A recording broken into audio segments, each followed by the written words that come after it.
Yeah,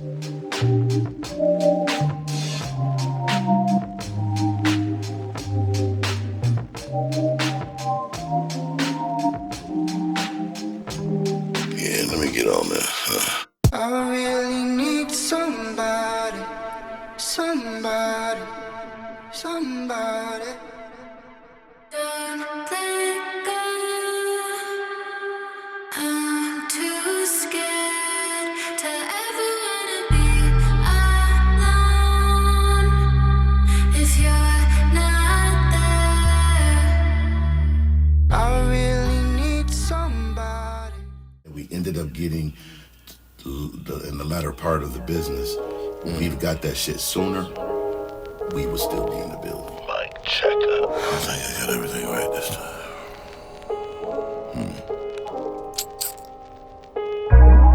So, if you don't know, a few years ago, we embarked on a journey to create something for the city that would yield dividends in the long run, and especially for our youth. Just like our democracy, it was an experiment, and the experiment didn't work.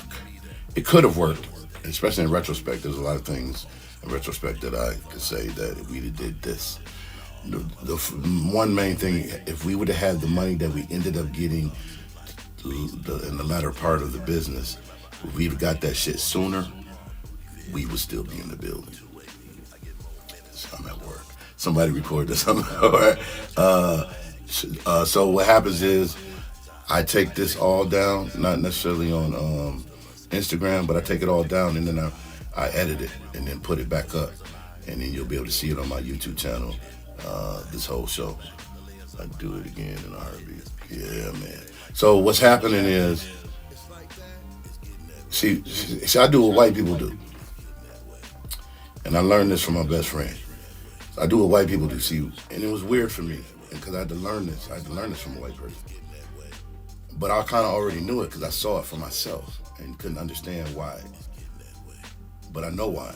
It's because we as black people, we get one shot. For whatever fucking reason that is, we get this one shot. And then if we fail at it, motherfuckers is gone. They out of here.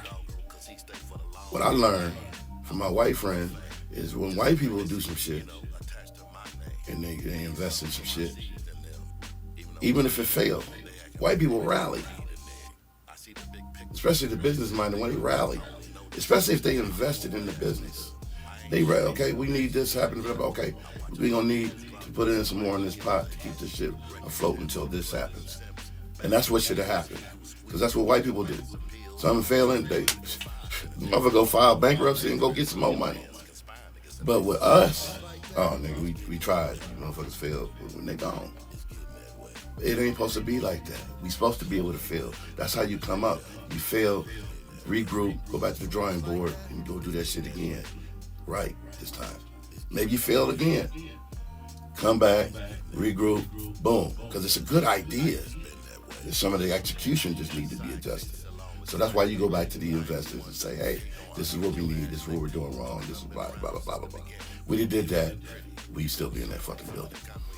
But we are not. So I invested so much money and so much of other people's money that, and then lost it. I could file bankruptcy because that shit devastated me financially. But I'm not a quitter. And I have something to prove to the people that invested in this. Financially, physically, mentally, all that shit. And it sits with me. And so there's nothing like a great comeback story. And anybody that knows me, that known me for the last 30 years, know that that failure didn't kill me. You might not hear from me, you might not see me out and about. That's because I am regrouping. That's because I'm going through the mental depression, the isolation. Because when GDS failed, everybody abandoned me. Everybody left. I didn't hear from no one. Everybody. That's why it's important when you do something that you do it with people who have skin in the game. That if this goes awry, you're going to be fucked just as well. And so that is an incentive for everybody to do what fucking needs to be done to make this shit work so we don't lose as a collective. But we need to teach each other that. And we need to teach each other that by example. So me quitting and leaving it alone and walking away from it totally wouldn't be that. So you have to swallow some pride. You have to objectively look at what went wrong at yourself. You have to be willing to stand up again and again and again and again and again until you win. I don't reinvent the wheel. I go back and look at how did I get into the comedy game? How did I end up getting a call back from Hollywood for a script that I wrote? How did I get this? How did I get that? So I just went back to the basics. When I got into stand-up, I got into show business through screenwriting that first. I concentrated on it. I did that shit, wrote stories, did everything I needed to do in regards to, even some stuff that didn't pay off. Like me going to Hollywood with 50 scripts in a bag and walking to every tall building, passing them out. I did that. Shoes leaning like a motherfucker because I didn't have a car. But I walked to every fucking tall building except for Death Row. Death Row had a gate around that bitch and it looked dangerous. I wasn't going in that bitch. I remember that shit like it was yesterday. I'm not going in there. I'm not doing that. But I did that. It didn't pay off at all. It was an experience. That's what it paid off. But I ain't gonna say it didn't pay off because at the end of the trek, that journey, that whole day journey, oh my God, I've told this story before. At the end of it, I was so young in the game. At the end of it, I was my last place that I was looking forward to drop a script off to was New Line Cinema. I knew it was on Robertson Boulevard. I was close, so I was stopping in different buildings to ask where it was. And I stopped into what was an agency, a production agency, and at the time, I was even bigger than what I am now. And I was wearing these shirts that showed my chest and cuts and shit like that. And it was hot, so I'm glistening and sweating, a young man, and looking good and shit, muscles bulging. So I go in this production company, I'm like, yeah, I'm looking. They were like, as soon as I went in there, this white lady came up, fine. She came up, she was like, who are you? I was like, oh, I'm so-and-so, I'm looking for New Line Cinema, screenplay, I want to submit some stuff. And then she came up to me and like she straight up me too me and shit. She was like, where, like straight up rubbed my chest. It was like, so have you ever heard of a show called, what's that show called? Make Me Laugh or some shit. At the time I had heard of it, but I didn't know what it was. She was like, would you be interested in being on that show? And so when that happened on that day, the next day, that was my last day to be there. I had a full-time job in Arizona, and I had to be on the flight the next morning. I wasn't on the mindset of, I was scared. I didn't want to piss off my boss, who was my best friend at the time. So it was like, I could have really talked to him and say, hey man, this had popped up, blase splee, but I didn't want to do that to him. I didn't want to put him in a position because we were friends I had already, so I didn't want to do that. In retrospect, I should have did it. I had a wife and kids and all that old shit. But in family, well, I'm divorced from now, so I should have did that shit.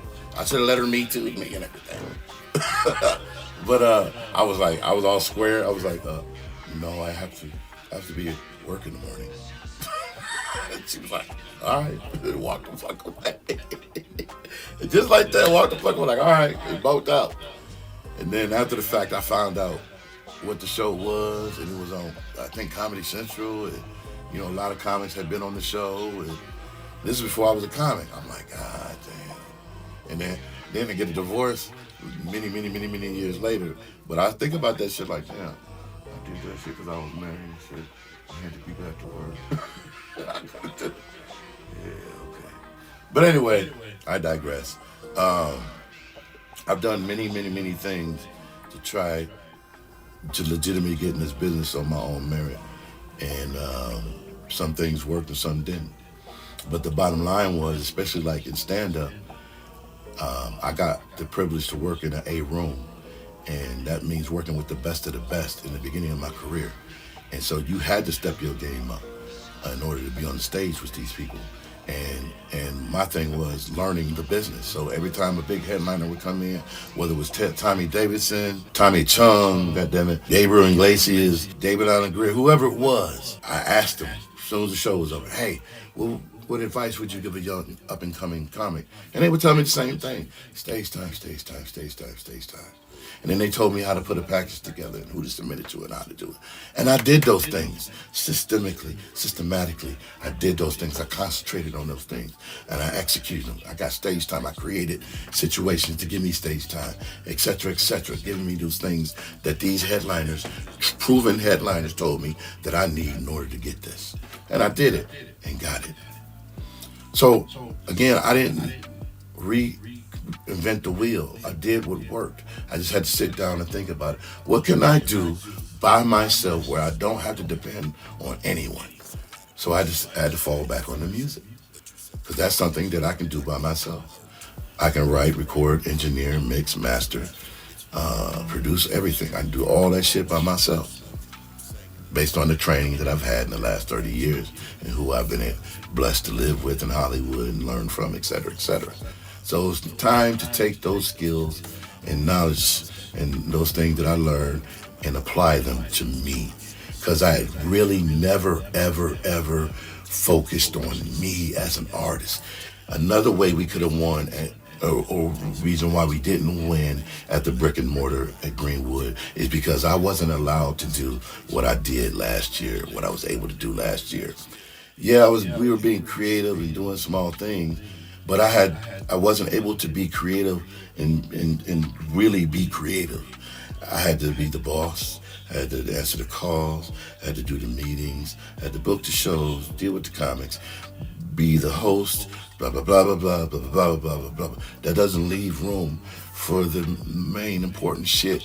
The reason why we built this shit is to be creatives. And I realized that only after spending last year by myself doing exactly what I did to and accomplish what we did. So, to say all that is to say, it's simple how I got this deal. The first thing is be honest with your product. We live in a day and age where people lie to themselves about the product they put out. They lie to themselves. And then they surround themselves with people who reinforce that lie. And then you have the trash music that you hear every day on the fucking radio and streaming. That's it. That's it. If trash becomes the norm, then that's what the fuck you gonna hear. Because people are trained to understand that trash is the way to go. That's just what it is. If you listen to something over and over again, this is all you have access to. Because this is all that they're playing. You're going to be brainwashed to think that that shit is the shit. And you know, next thing you know, you'll be humming some shit that you hated. Like, why the fuck? Next thing you know, you singing the Barney song. I love you. You don't want that song in your fucking head, but it helps you stop. If you had to go to the bathroom, just sing that song. That shit worked. But, you know what I'm saying? We have to be subjective or objective about our music. 2, with that objectivity needs to become honesty. Do you fucking suck? Do you suck? If you suck, stop this completely. Walk the fuck away. It's okay. Maybe you can be behind the scenes, engineer, whatever, and help the guy that doesn't suck or the girl that doesn't suck. Because that's the only way you're gonna win. I mean, you can win doing the trash shit, but you ain't gonna come up with no classics. Name me a classic right now with the latest music, the mumble rap and all that. Name me a classic from 4 years ago. I'll wait. Something that popping, you be like, yeah, that was my shit. Whatever the song is. Name it. That everybody loved from across the board. From ages 20 to 40, 50 years old. Name one. Let me tell you. Okay, now, if you are past the point of being butthurt because I said what I said, now we can move on. If your music is good, you've passed that hurdle, you can say, yeah, my shit is dope. I'm talking to you. This is how you get this. I'm talking to you. If your music is dope, and that's what it's got to be. If your music is dope, I don't care if it's rap, R&B, whatever it is. Somebody told me a long time ago in this game, be so dope, you're undeniable. So what I take that to mean is, when I give you my music, I ain't got to say shit. I ain't got to pitch it. I'm just going to give it to you. You're going to listen to it, and it's going to sell itself. And then when it sells itself, you're going to come back to me, yo, blah, blah, blah, blah, blah. Then I can get into detail, explain it to you, etc., whatever. But first, it's got to sell itself to you. And if I have to keep talking to sell it to you, then it's no good, in my opinion. No good. But if I can give it to you and it speaks to you, like somebody last night listened to one of the songs, Look at Me Now. He said that shit made him feel some kind of way, brought him to damn near tears. That's what it's supposed to do. That's what my music is supposed to do. That's what I want it to do. Sometimes I get tired of hearing this phrase. Man, that sounds good. With the surprise on his face. Like when people come out of the comedy show. Man, that shit was hilarious. It's supposed to be. It's supposed to be. It's like somebody congratulating you for watching your kids. You're not watching your kids. You're taking care of them. It's your damn job. I don't want to be complimented for doing my damn job. I don't want no kudos for being a daddy. I'm supposed to be a daddy. If your music is good, now, it can't just be good. I know I said it just needs to be good. That's just the first step. If your music is good, it needs to be consistently good. And what I mean by that, so I told you I put out 14 singles last year after the album Odom in March. I put out 14 singles. They consist of R&B and rap and some soul shit. Each one of them were dope. Each one of them were dope. And they was getting to be to a point where I'm like, damn, this shit is just, what the fuck is happening? Like, I'm not getting punked. Like, this shit is good. And I'm like, and I did it. Like, you start to get imposter syndrome.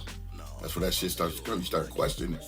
Like, damn, this shit is, am I tripping? And I'm not being objective anymore. Because I'm, so you start to test it. You send it out, you send it to people, and you put it on your website, and you start looking at the analytics like, whoa, motherfuckers is feeling this shit.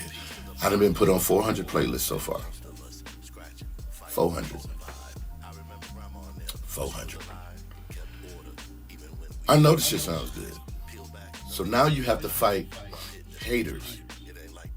This where being isolated and focusing on your music, getting off social media, concentrating on what you know is dope, concentrating on what you want to do in regards to what you want to say in your music is the most important thing. If you do those things, ignore your fans. I don't give a fuck what they telling you to do and what they want to hear. Ignore them. Do the music that you want to do, as long as it's dope. That's a catch-22. You can do what you want to do, but it's got to be fucking dope. Consistently. Because we're older. So let's take older folks. We don't have that much time. We doing shit, especially if you retire. Your time is already allocated. You're probably used to a schedule. So to invest in something, to invest in new music or new artists, that's really what it is. It's an investment of time. And most older folks don't want to invest in a one-hour.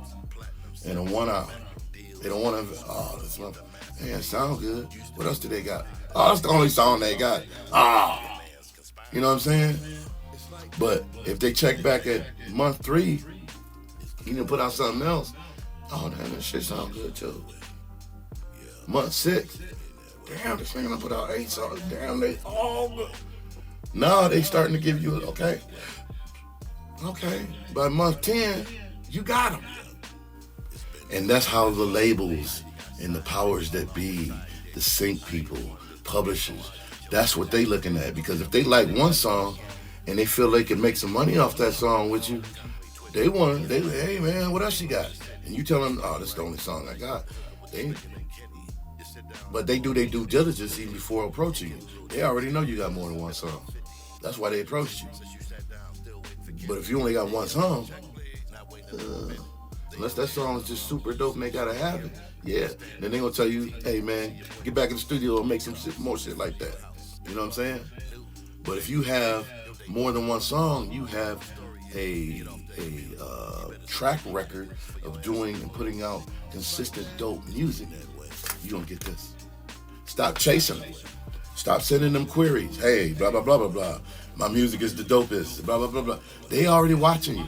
I promise you. They already got their eye on you. If you've been doing it for 3-4 months and you putting out consistent music, decent, dope music, somebody's already watching you. They're looking for consistency. We move the bullshit forward by participating in the bullshit. And don't want to call it bullshit when we smell the bullshit, even though it smells and tastes like the bullshit. Yeah, let me get on there.